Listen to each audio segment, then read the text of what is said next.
So a question that I get asked all the time is, should you use sentences when you're working on minimal pairs? And the answer is no. Well, not that you shouldn't, but a lot of the times you can actually just stick at word level. Like you could just stick on using pairs like gown and down or tea and key.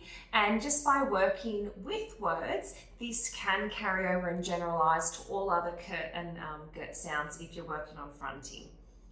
But this isn't enough for some kids, and this is where you may consider using minimal pairs in sentences. But what I want you to know is that you should still be using both of those two pairs at the same time in your sentence, because we really want the child to be able to contrast those words. So here's an example. I might say something like, let's go and get some dough. And what you might hear is, let's dough and get some dough. Or you might hear children say, let's go and get some go. Because sometimes kids know, oh, that's right, I've got to use my girt sound. Or that pattern is just so persistent, I guess, and they just keep on using that d. So this is where it's kind of really good to use some sentences using minimal pairs.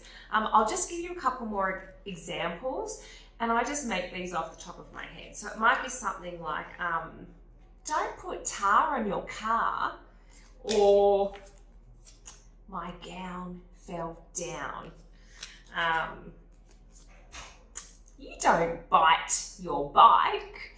So you can see here how you can use sentences for minimal pairs, but yeah, please stick to using both of these because one of the really important parts about minimal pairs therapy is the feedback. So if your child says, you don't bite your bite, instead of you don't bite your bike, this is where I'd say, you don't bite your bite. That doesn't make sense. Oh, did you mean you don't bite your bike?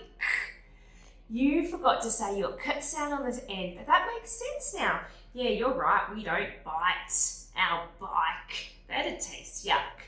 You can ride a bike and you can bite an apple, but you don't bite your bike. And then this way, I've given lots of modelling, lots of exampling. I've shown what does make sense and what doesn't make sense. And this idea of clicking and making sense is super important when you use the minimal pairs approach. So I hope that makes sense and you can start to see when you might use some sentences and when just sticking at the word level is enough for your child.